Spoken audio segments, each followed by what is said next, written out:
মিশরের এক বিস্ময়কর ও ঐতিহাসিক ভূখণ্ড সিনাই উপদ্বীপ, যেখানে মরুভূমির নিস্তব্ধতা, খাড়া পাহাড়, সমুদ্র তট আর অত্যাধিক ইতিহাস মিলেমিশে একাকার। আফ্রিকা ও এশিয়ার সংযোগস্থল এটি। ঠিক সেখানেই তুর পর্বতের অবস্থান, আরবিতে জাবাল সিনাই নামে পরিচিত, যা অন্যতম নবী ও রাসূল মুসা আলাইহিসসালামের নবুয়তি জীবনের ঐশী ঘটনার সাক্ষী। ত্রিভুজাকৃতির সিনাই উপদ্বীপের আয়তন প্রায় ২৩,০০০ বর্গমাইল। উত্তরে ভূমধ্যসাগর, দক্ষিণে লোহিত সাগর। ১৯৬৭ সালের আরব ইসরায়েল যুদ্ধে এটি দখল করে নেয় ইসরায়েল।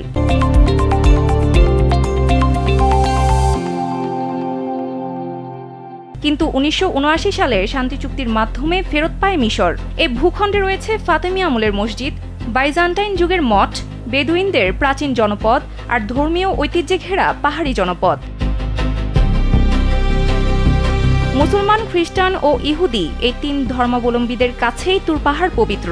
এখানে নবী মুসা আলাইহিসসালাম শুনেছিলেন আল্লাহর বাণী, লাভ করেছিলেন নবুয়ত, দেখেছেন স্রষ্টার নূরের ঝলক। এ বিষয়ে পবিত্র কুরআনের সূরা তোয়াহায় বর্ণনা করা হয়েছে। সে অনুযায়ী বিভিন্ন কিতাবে এসেছে, একবার হযরত মুসা আলাইহিসসালাম পরিবার সহ মিশরের পথে ফিরছিলেন। পথে তুর পাহাড়ের নিকট তার স্ত্রীর প্রসব বেদনা শুরু হয়, অথচ আগুন জ্বালানোর মতো কিছুই ছিল না। ঠিক তখনই তিনি দূরে এক আগুনের শিখা দেখতে পান।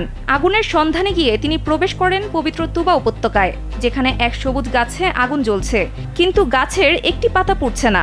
বিস্ময়কর সেই মুহূর্তে তিনি স্রষ্টার সাথে সরাসরি কথা বলেন এবং আল্লাহর বাণী মানুষের কাছে পৌঁছে দেওয়ার দায়িত্ব পান।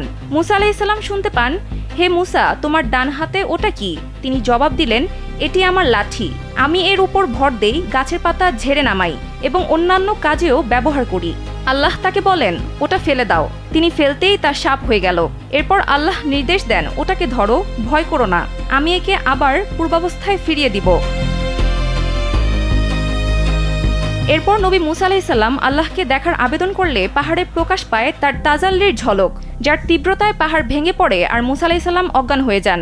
পরে আল্লাহ তাকে নবুয়তের দায়িত্ব দেন এবং তাওরাত অবতীর্ণ করেন। এ কারণেই তুর পাহাড় মানবজাতির কাছে ঈমান, তাওহীদ ও ধৈর্যের প্রতীক।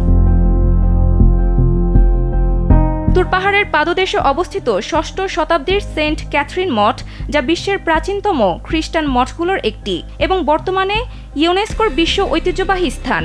গ্রিক অর্থোডক্স চার্চের তত্ত্বাবধানে পরিচালিত এই মঠ একসময় ছিল নীরব সাধনার কেন্দ্র, কিন্তু সাম্প্রতিক বছরগুলোতে মিশরের উন্নয়ন প্রকল্প এই অঞ্চলের পরিবেশ ও ঐতিহ্যের জন্য বড় হুমকি হয়ে দাঁড়িয়েছে। ২০২১ সালে মিশর সরকার গ্রেট ট্রান্সফিগারেশন নামে একটি উন্নয়ন প্রকল্প শুরু করে, যার আওতায় পাহাড় ঘিরে বিলাসবহুল হোটেল, ক্যাবল কার, দর্শনার্থী কেন্দ্র ও বিমানবন্দর নির্মাণ চলছে।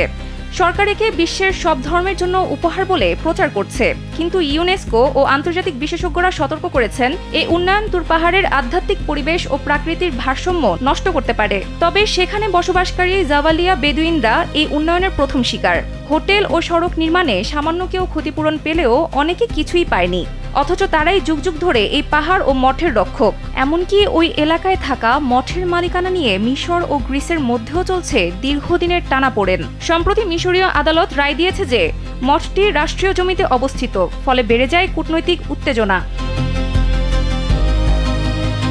সানজিদ ইসলাম, কালবেলা।